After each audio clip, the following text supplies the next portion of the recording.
ಗೆಳೆಯರೆ, ನಮ್ಮ ಮಕ್ಕಳಿಗೆ ಶಾಲೆಗಳಲ್ಲಿ ಕಲಿಸುವ ಇತಿಹಾಸವನ್ನು ಒಮ್ಮೆ ನೋಡಿ. ಮಗಧ ಸಾಮ್ರಾಜ್ಯ ಉತ್ತರದಿಂದ ದಕ್ಷಿಣದವರೆಗೆ ಹರಡಿತು. ದೆಹಲಿಯ ಸುಲ್ತಾನರು ದಕ್ಷಿಣ ಭಾರತದ ಅರಸರನ್ನ ಗೆದ್ರು. ಮೊಘಲರು ಇಡೀ ಭಾರತವನ್ನ ಆಳುವ ಪ್ರಯತ್ನವನ್ನ ಮಾಡಿದ್ರು. ಇದೇ ತಾನೆ? ಹಾಗಾದ್ರೆ ನಮ್ಮ ದಕ್ಷಿಣದಿಂದ ಉತ್ತರದವರೆಗೆ ವ್ಯಾಪಿಸಿಕೊಂಡು ಇಡೀ ಭಾರತವನ್ನ ಆಳುವ ಪ್ರಯತ್ನ ಮಾಡಿದವರು ಯಾರೂ ಕೂಡ ಕನ್ನಡದ ನೆಲದಿಂದ, ದಕ್ಷಿಣದ ಭೂಮಿಯಿಂದ ಹುಟ್ಟಿ ಬರಲೇ ಇಲ್ವಾ? ಯಾಕೆ ಬರಲಿಲ್ಲ? ಅಂಥ ಮಹಾವೀರರ ಕಥೆಗಳನ್ನ ಪಠ್ಯಪುಸ್ತಕಗಳನ್ನ ರಚಿಸುವ ಬುದ್ಧಿವಂತ ಕಳ್ಳರು ನಮಗೆ ಹೇಳ್ತಾ ಇಲ್ಲ ಅಷ್ಟೇ.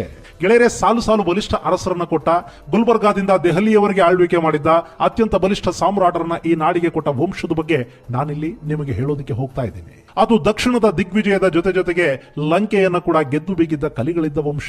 ಉತ್ತರ ಹಾಗೂ ಪೂರ್ವ ಭಾರತದಲ್ಲಿನ ಸಾಮ್ರಾಜ್ಯಗಳನ್ನ ಮೆಟ್ಟಿ ನಿಂತು ಅರಬರನ್ನ ಸೋಲಿಸಿದವರನ್ನೇ ದ್ವಾರಪಾಲಕರನ್ನಾಗಿ ಮಾಡಿಕೊಂಡಿದ್ದ ಸಾಮ್ರಾಜ್ಯ ಅದು. ಅದೇ ರಾಷ್ಟ್ರಕೂಟ ಸಾಮ್ರಾಜ್ಯ.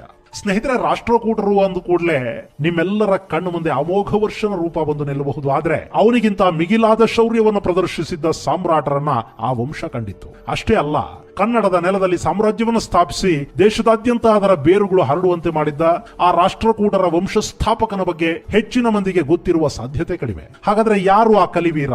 ಅವನ ಹಿನ್ನೆಲೆ ಏನು? ಅವನಿಗೂ ಚಾಲುಕ್ಯರಿಗೂ ಇದ್ದ ಸಂಬಂಧ ಏನು? ಅವನು ಯಾಕೆ ಚಾಲುಕ್ಯರನ್ನೇ ಸದೆಬಡಿದು ಗದ್ದುಗೆಯನ್ನ ಹಿಡಿದು ಬಿಟ್ಟ ಅನ್ನೋದ್ರ ಬಗ್ಗೆ ಒಂದಷ್ಟು ಮಾಹಿತಿಯನ್ನ ಇಲ್ಲಿ ನೋಡೋಣ ಬನ್ನಿ. ನೀವಿನ್ನು ನಮ್ಮ ಯೂಟ್ಯೂಬ್ ಚಾನೆಲ್ ಅನ್ನು ಸಬ್ಸ್ಕ್ರೈಬ್ ಮಾಡದಿದ್ದರೆ ಈಗಲೇ ಬೆಲ್ ಐಕಾನ್ ಪ್ರೆಸ್ ಮಾಡಿ ಹಾಗೂ ವಿಡಿಯೋವನ್ನು ಲೈಕ್, ಶೇರ್ ಮತ್ತು ನಮ್ಮ ಚಾನೆಲ್ ಅನ್ನು ಸಬ್ಸ್ಕ್ರೈಬ್ ಮಾಡಿ. ಸ್ನೇಹಿತರೆ, ನೀವು ದಂತಿದುರ್ಗ ಅನ್ನೋ ಹೆಸರನ್ನ ಕೇಳಿದಿರಿ ತಾನೆ? ರಾಷ್ಟ್ರಕೂಟ ಸಾಮ್ರಾಜ್ಯವನ್ನ ದಂತಿದುರ್ಗನು ಸ್ಥಾಪಿಸಿದನು. ಇದು ನಮ್ಮ ಇತಿಹಾಸದ ಪಠ್ಯಪುಸ್ತಕಗಳಲ್ಲಿ ದಂತಿದುರ್ಗನ ಬಗ್ಗೆ ಹೇಳಲಾಗಿರುವ ಮಾಹಿತಿ. ಆದ್ರೆ ಈ ದಂತಿದುರ್ಗ ರಾಷ್ಟ್ರಕೂಟ ಸಾಮ್ರಾಜ್ಯವನ್ನ ಸ್ಥಾಪಿಸಿದ್ದು ಮತ್ತು ಶತಮಾನಗಳ ಕಾಲ ಅದು ಈ ನಾಡನ್ನ ಆಳುವಂತಹ ಶಕ್ತಿಯನ್ನ ಆ ಸಾಮ್ರಾಜ್ಯಕ್ಕೆ ತುಂಬಿದ್ದಿದೆಯಲ್ಲ, ಅದರ ಹಿಂದೆ ಅತ್ಯಂತ ರೋಚಕ ಮಾಹಿತಿ ಇದೆ. ಅಂದಹಾಗೆ ಈ ರಾಷ್ಟ್ರಕೂಟರ ದಂತಿದುರ್ಗ ಪ್ರಖ್ಯಾತಿಯನ್ನ ಪಡೆದದ್ದು ಚಾಲುಕ್ಯರು ಅರಬ್ಬರ ವಿರುದ್ಧ ಮಾಡಿದ ಯುದ್ಧದಲ್ಲಿ ಭಾಗವಹಿಸುವ ಮೂಲಕ. ಸ್ನೇಹಿತರೆ, ಅದು ಶಕವರ್ಷ 739. ಅವತ್ತಿಗಾಗಲೇ ದಂತಿದುರ್ಗ ಮಾನ್ಯಖೇಟವನ್ನ ರಾಜಧಾನಿಯನ್ನಾಗಿ ಮಾಡಿಕೊಂಡು ಆಳ್ವಿಕೆಯನ್ನ ಆರಂಭಿಸಿ 4 ವರ್ಷಗಳು ಕಳೀತಾ ಬಂದಿದ್ವು. ಚಾಲುಕ್ಯರ ಸಾಮಂತನಾಗಿದ್ದ ದಂತಿವರ್ಮ ಪಟ್ಟಕ್ಕೆ ಬಂದ 4 ವರ್ಷಗಳಲ್ಲೇ ಚಾಲುಕ್ಯರಿಂದ ಸ್ವತಂತ್ರನಾಗೋದಿಕ್ಕೆ ಬಯಸ್ತಾ ಇದ್ದ. ಅಷ್ಟೊತ್ತಿಗಾಗಲೇ ಎಲ್ಲೋರ ಹಾಗೂ ಲಾತೂರ್ ಪ್ರದೇಶಗಳಲ್ಲಿ ಇವನ ಶಕ್ತಿ ಹೆಚ್ಚಾಗಿತ್ತು.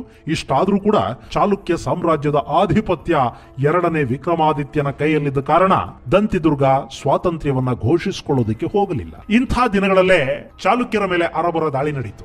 ಆ ದಾಳಿಯನ್ನ ಎದುರಿಸೋದಕ್ಕೆ ಚಾಲುಕ್ಯರು ನೌಸಾರಿಯನ್ನ ಆಳ್ತಾ ಇದ್ದ ಚಾಲುಕ್ಯರ ಅವನಿಜಾಶ್ರಯ ಪುಲಕೇಶಿಯನ್ನ ಕಣಕ್ಕಿಳಿಸಿದ್ರು. ಅವತ್ತು ಅವನಿಜಾಶ್ರಯ ಪುಲಕೇಶಿಗೆ ಸಹಾಯಕವಾಗಿ ನಿಂತಿದ್ದವನು ಇದೇ ದಂತಿದುರ್ಗ ಅಥವಾ ದಂತಿವರ್ಮ.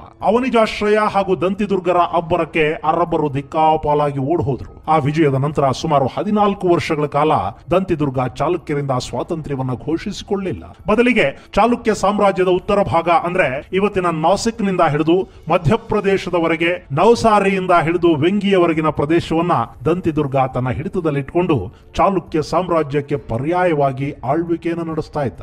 ಆದ್ರೆ ಶಕವರ್ಷ 753ರಲ್ಲಿ ದಂತಿದುರ್ಗ ಕರ್ನಾಟ ಬಲವನ್ನ ಸೋಲಿಸೋದರ ಮೂಲಕ ರಾಜಾಧಿರಾಜ, ರಾಜಪರಮೇಶ್ವರ ಅನ್ನೋ ಬಿರುದನ್ನು ಪಡ್ಕೊಂಡ. ಈ ಗೆಲುವು ಬಾದಾಮಿಯಿಂದ ಉತ್ತರಕ್ಕಿದ್ದ ಪ್ರದೇಶಗಳು ದಂತಿದುರ್ಗನ ವಶವಾಗುವ ಹಾಗೆ ಮಾಡಿದ್ವು. ಮುಂದೆ ಕೂಡ ರಾಷ್ಟ್ರಕೂಟರು ಸಂಪೂರ್ಣವಾಗಿ ಸ್ವಾತಂತ್ರ್ಯವನ್ನ ಘೋಷಿಸಿಕೊಂಡಿದ್ದು ಈ ದಂತಿದುರ್ಗನ ಕಾಲಾನಂತರವೇ.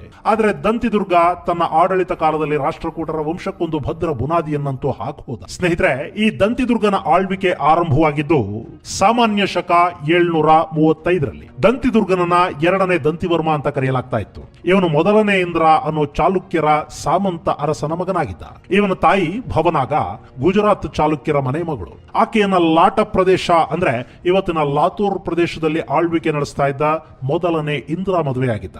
ಹೀಗಾಗಿ ಭವನಾಗಳ ಮಗನಾಗಿ ಜನಿಸಿದ ದಂತಿದುರ್ಗ ಸಂಬಂಧದಲ್ಲಿ ಚಾಲುಕ್ಯ ಸಾಮ್ರಾಟರ ಸೋದರಳಿಯ ಆಗಬೇಕು. ಈ ಬಾಂಧವ್ಯ ಸಾಕಷ್ಟು ವರ್ಷಗಳ ಕಾಲ ಅಂದ್ರೆ ಈ ದಂತಿದುರ್ಗ ತನ್ನದೇ ವಿಶಾಲ ಸಾಮ್ರಾಜ್ಯವನ್ನು ಸ್ಥಾಪಿಸುವ ಸಲುವಾಗಿ ಚಾಲುಕ್ಯರ ವಿರುದ್ಧವೇ ಯುದ್ಧಕ್ಕಿಳಿಯುವವರೆಗೆ ಕೂಡ ತುಂಬಾನೇ ಗಟ್ಟಿಯಾಗಿತ್ತು. ಸ್ನೇಹಿತರೆ, ಇದು ದಂತಿದುರ್ಗನ ಮೂಲದ ಬಗ್ಗೆ ನಮಗೆ ಸಿಗುವ ಮಾಹಿತಿ. ಈ ಮಾಹಿತಿ ಕೊಲ್ಹಾಪುರದ ಬಳಿಯ ಸಮನ್ಗಢದಲ್ಲಿ ಸಿಕ್ಕಿರುವ ತಾಮ್ರ ಶಾಸನದಿಂದ ತಿಳಿದು ಬರುತ್ತೆ.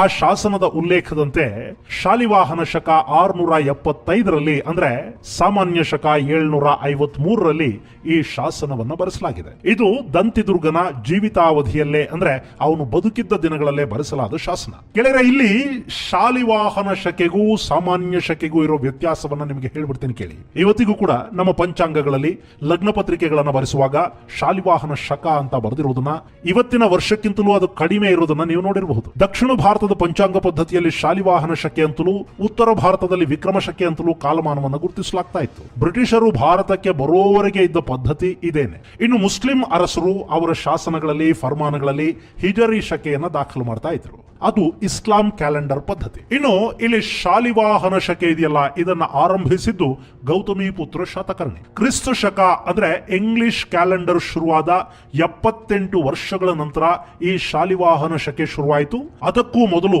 ನಮ್ಮಲ್ಲಿ ಯುಧಿಷ್ಠಿರ ಶಕೆಯ ಲೆಕ್ಕದಲ್ಲಿ ಕಾಲಮಾನವನ್ನು ಗುರುತಿಸುವ ಪದ್ಧತಿ ಇತ್ತು. ಈ ಯುಧಿಷ್ಠಿರ ಶಕೆ ಕ್ರಿಸ್ತ ಪೂರ್ವ 3000 ಹಿಂದಿನಿಂದ ಕೂಡ ಆರಂಭ ಆಗುತ್ತೆ. ನಮ್ಮ ಪುರಾತನ ಶಾಸನಗಳಲ್ಲಿ ಕೂಡ ಯುಧಿಷ್ಠಿರ ಶಕೆ, ವಿಕ್ರಮ ಶಕೆ, ಶಾಲಿವಾಹನ ಶಕೆಯ ಉಲ್ಲೇಖಗಳು ನಮಗೆ ಸಿಗುತ್ತವೆ. ಇದನ್ನ ನೆನಪಿಟ್ಕೊಳ್ಳಿ. ಶಾಲಿವಾಹನ ಶಕೆಗೂ ಕ್ರಿಸ್ತ ಶಕೆ ಅಥವಾ ಸಾಮಾನ್ಯ ಶಕೆಗೂ 78 ವರ್ಷಗಳ ವ್ಯತ್ಯಾಸ ಇರುತ್ತೆ. ಇನ್ನು 753ರ ತಾಮ್ರ ಶಾಸನ ರಾಷ್ಟ್ರಕೂಟರ ಉದಯದ ಬಗ್ಗೆ ನಮಗೊಂದಷ್ಟು ಮಾಹಿತಿಯನ್ನು ಕೊಡ್ತಾ ಇದೆ. ಅದರಲ್ಲಿರೋ ಮಾಹಿತಿಯಂತೆ ರಾಷ್ಟ್ರಕೂಟರು ಹರಿಹರ ಬ್ರಹ್ಮಾದಿಗಳಿಂದ ವರವನ್ನ ಪಡೆದು ಹುಟ್ಟಿದವರು. ಈ ವಂಶದ ಮೊದಲ ರಾಜನಾಗಿದ್ದವನು ಗೋವಿಂದ ರಾಜ. ಅವನು ವಿಷ್ಣುವಿನ ಅವತಾರವಾಗಿದ್ದ. ಅವನು ಎಂಥದ್ದೇ ಯುದ್ಧಗಳಿಗೂ ಕೂಡ ಭಯಪಡದೆ ಶತ್ರು ಸಂಹಾರ ಮಾಡ್ತಾ ಇದ್ದ. ಜನರ ಬಾಳಲ್ಲಿನ ಕತ್ತಲನ್ನ ದೂರ ಮಾಡಿ ಅವರ ಬಾಳುಗಳಲ್ಲಿ ಬೆಳಕನ್ನು ಮೂಡಿಸೋದಿಕ್ಕೇನೆ ಹುಟ್ಟಿ ಬಂದಿದ್ದವನವನು. ಅವನ ಮಗ ಕಾಕರಾಜ, ಅವನು ಕೂಡ ವಿಷ್ಣುವಿನ ಅವತಾರ ಅಂತಲೇ ರಾಷ್ಟ್ರಕೂಟರು ಭಾವಿಸಿದ್ರು. ಈ ಕಾಕರಾಜನ ಮಗ ಇಂದ್ರರಾಜ. ಆ ಇಂದ್ರರಾಜ ಚಾಲುಕ್ಯ ಸಾಮ್ರಾಜ್ಯಕ್ಕೆ ಸೇರಿದ್ದ ಹೆಣ್ಣು ಮಗಳನ್ನ ಮದುವೆಯಾಗಿದ್ದ. ಆ ಇಂದ್ರರಾಜನ ಮಗನೇ ದಂತಿದುರ್ಗ ಅಥವಾ ದಂತಿವರ್ಮ ಅಂತ ಆ ಶಾಸನದಲ್ಲಿ ತಿಳಿಸಲಾಗಿದೆ. ಈ ಹಿಂದಿನ ರಾಜವಂಶಗಳಲ್ಲಿ ವಂಶಶ್ರೇಷ್ಠತೆಯನ್ನು ಹೇಳಿಕೊಳ್ಳುವ ಪದ್ಧತಿ ಇತ್ತು. ಅದು ಈ ಸಮನ್ಗಢ ಶಾಸನದಲ್ಲಿ ಕೂಡ ನಮಗೆ ಕಂಡು ಬರುತ್ತೆ. ಹೀಗೆ ಬೆಳೆದು ಬಂದ ರಾಷ್ಟ್ರಕೂಟರಿಗೆ ಸ್ವಾತಂತ್ರ್ಯದ ಕನಸನ್ನು ಕಟ್ಟಿಕೊಟ್ಟು ಸಾಮ್ರಾಜ್ಯ ಸ್ಥಾಪನೆಗೆ ಭದ್ರ ಬುನಾದಿಯನ್ನ ಹಾಕಿದ್ದು ದಂತಿದುರ್ಗ. ಅವನು ಗುಲ್ಬರ್ಗಾದ ಬಳಿಯ ಮಳಖೇಡದಿಂದ ತನ್ನ ಆಡಳಿತವನ್ನ ನಡೆಸ್ತಾ ಇದ್ದ. ಇಲ್ಲಿ ವಿಶೇಷ ಏನು ಗೊತ್ತಾ, ಮುಂದೆ ಇದೇ ರಾಷ್ಟ್ರಕೂಟರು ದೆಹಲಿಯನ್ನು ಆಕ್ರಮಿಸಿಕೊಳ್ತಾರೆ, ಶ್ರೀಲಂಕೆಯನ್ನು ಗೆಲ್ತಾರೆ. ಆದರೂ ಕೂಡ ಅವರ ಆಳ್ವಿಕೆ ನಡೆದದ್ದು ಇದೇ ಮಾನ್ಯಖೇಟ ಅಥವಾ ಮಳಖೇಡದಿಂದ. ಗೆಳೆಯರೆ, ದಂತಿದುರ್ಗ ಚಾಲುಕ್ಯರನ್ನು ಸೋಲಿಸಿದ್ದಷ್ಟೇ ಅಲ್ಲ, ಅವನು ಪಲ್ಲವರ ಸಹಾಯಕ್ಕೆ ಕೂಡ ನಿಂತಿದ್ದ. ಪಲ್ಲವರ 2ನೇ ನಂದಿವರ್ಮನಿಗೆ ತನ್ನ ಮಗಳನ್ನ ಕೊಟ್ಟು ಮದುವೆ ಮಾಡಿದ ದಂತಿದುರ್ಗ ಪಲ್ಲವರೊಂದಿಗೆ ವೈವಾಹಿಕ ಸಂಬಂಧಗಳನ್ನು ಕೂಡ ಬೆಳೆಸಿಕೊಂಡಿದ್ದ. ಅವನು ಮಾಳ್ವ, ವೆಂಗಿ, ಗೂರ್ಜರರನ್ನ ಕೂಡ ಮಣಿಸಿದ್ದ.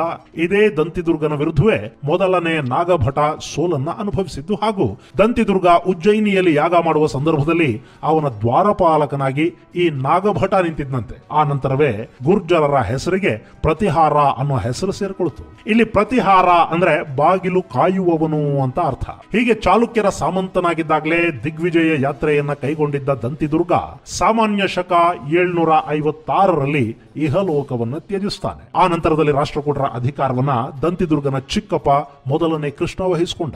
ಈ ಮೊದಲನೇ ಕೃಷ್ಣ ಚಾಲುಕ್ಯರನ್ನ ಸಂಪೂರ್ಣವಾಗಿ ಸೋಲಿಸಿ 2ನೇ ಕೀರ್ತಿವರ್ಮನನ್ನ ಮಣಿಸಿ ಇಡೀ ಚಾಲುಕ್ಯ ಸಾಮ್ರಾಜ್ಯವನ್ನ ಆಕ್ರಮಿಸಿಬಿಟ್ಟ.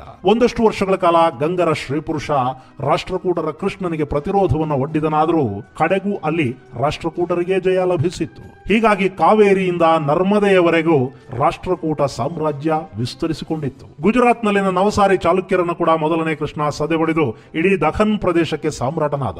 ಇದೇ ಕೃಷ್ಣನ ಅವಧಿಯಲ್ಲೇ ಎಲ್ಲೋರದಲ್ಲಿ ಕೈಲಾಸನಾಥ ಮಂದಿರದ ನಿರ್ಮಾಣ ಶುರುವಾಯಿತು. ಗೆಳೆಯರೆ, ರಾಷ್ಟ್ರಕೂಟರು ಅಪರಿಮಿತ ಶಿವಭಕ್ತರಾಗಿದ್ರು. ಇದಕ್ಕೆ ಪುಷ್ಟಿ ನೀಡೋ ಹಾಗೆ ಎಲ್ಲೋರದಲ್ಲಿ ಬೃಹತ್ ಕೈಲಾಸನಾಥ ದೇವಾಲಯ ತಲೆ ಎತ್ತಿ ನಿಂತುಕೊಳ್ತು. ಅಷ್ಟೇ ಅಲ್ಲ, ನಾವಿವತ್ತು ನೋಡುವ ಇದೇ ಎಲ್ಲೋರದಲ್ಲೇ ದಂತಿದುರ್ಗ ತನ್ನ ಕೊನೆಯುಸುರನ್ನು ಕೂಡ ಎಳೆದಿದ್ದ. ಎಲ್ಲೋರದಲ್ಲಿ ರಾಷ್ಟ್ರಕೂಟರು ನಿರ್ಮಿಸಿದ ಕೈಲಾಸನಾಥ ದೇವಾಲಯ ಇವತ್ತಿಗೂ ಕೂಡ ಕನ್ನಡಿಗರ ಹೆಮ್ಮೆಯಾಗಿ ಕಂಗೊಳಿಸ್ತಾ ಇದೆ. ಸ್ನೇಹಿತರೆ, 735ರಲ್ಲಿ ರಾಷ್ಟ್ರಕೂಟ ಸಾಮ್ರಾಜ್ಯಕ್ಕೆ ಬಿದ್ದ ಭದ್ರ ಬುನಾದಿ 975ರವರೆಗೆ ಕೂಡ ಮುಂದುವರಿತು. ಆ ನಂತರದಲ್ಲಿ ಕಲ್ಯಾಣಿ ಚಾಲುಕ್ಯರ 2ನೇ ತೈಲಪ ರಾಷ್ಟ್ರಕೂಟರನ್ನ ಸೋಲಿಸಿ ಹೊಸ ಸಾಮ್ರಾಜ್ಯದ ಉದಯಕ್ಕೆ ನಾಂದಿ ಹಾಡ್ತಾನೆ. ರಾಷ್ಟ್ರಕೂಟರು ಈ ನೆಲವನ್ನ 245 ವರ್ಷಗಳ ಕಾಲ ಆಳಿದ್ದು ಕಲೆ ಸಾಹಿತ್ಯದ ಜೊತೆಗೆ ಕನ್ನಡಕ್ಕೆ ಅವರ ಕೊಡುಗೆ ಅಪಾರ ಅನ್ನೋದನ್ನ ನಾವು ಮರೆಯುವ ಹಾಗಿಲ್ಲ. ಇವತ್ತು ಮಹಾರಾಷ್ಟ್ರದ ಪ್ರೈಡ್ ಅಂತ ಅನ್ನಿಸ್ಕೊಳ್ತಾ ಇವೆಯಲ್ಲ, ಎಲ್ಲೋರ, ಎಲಿಫೆಂಟ, ಕೊಲ್ಹಾಪುರ ಸೇರಿದ ಹಾಗೆ ಸಾಕಷ್ಟು ಪ್ರೇಕ್ಷಣೀಯ ಸ್ಥಳಗಳು, ಅವುಗಳ ನಿರ್ಮಾತೃಗಳು ನಮ್ಮ ಕನ್ನಡ ನಾಡಿನ ಅರಸರು ಅನ್ನೋದನ್ನ ನಾವು ಯಾವತ್ತಿಗೂ ಮರೆಯೋ ಹಾಗಿಲ್ಲ. ಹೀಗೊಂದು ಬಲಿಷ್ಠ ಸಾಮ್ರಾಜ್ಯದ ಹುಟ್ಟಿಗೆ ಕಾರಣನಾದ ದಂತಿದುರ್ಗ ಆನಂತರ ಬಂದ ರಾಷ್ಟ್ರಕೂಟರ ಪ್ರಖ್ಯಾತ ದೊರೆಗಳ ನೆರಳಲ್ಲಿ ಕಳೆದೇ ಹೋದ. ಆದ್ರೆ ಗೆಳೆಯರೆ, ಅವತ್ತು ದಂತಿದುರ್ಗ ಇಲ್ಲದೆ ಹೋಗಿದ್ದಿದ್ರೆ ನಾವಿವತ್ತು ರಾಷ್ಟ್ರಕೂಟ ಸಾಮ್ರಾಜ್ಯದ ಹೆಸರನ್ನ ಹೇಳೋದಕ್ಕೆ ಖಂಡಿತ ಸಾಧ್ಯವಾಗ್ತಾ ಇರಲಿಲ್ಲ. ಸ್ನೇಹಿತರೆ, ಇದು ರಾಷ್ಟ್ರಕೂಟ ಸಾಮ್ರಾಜ್ಯದ ಸಂಸ್ಥಾಪಕ ದಂತಿದುರ್ಗನ ಕಥೆ ಹಾಗೂ ಅವನು ಆ ಸಾಮ್ರಾಜ್ಯವನ್ನ ಕಟ್ಟಿ ನಿಲ್ಲಿಸಿದ ಮಾಹಿತಿ. ಮುಂದಿನ ಸಂಚಿಕೆಯಲ್ಲಿ ಮತ್ತೊಂದು ವಿಶೇಷ ಜೊತೆ ಮತ್ತೆ ಭೇಟಿಯಾಗೋಣ. ಅಲ್ಲಿವರೆಗೆ ಜೈ ಹಿಂದ್, ನಮಸ್ಕಾರ.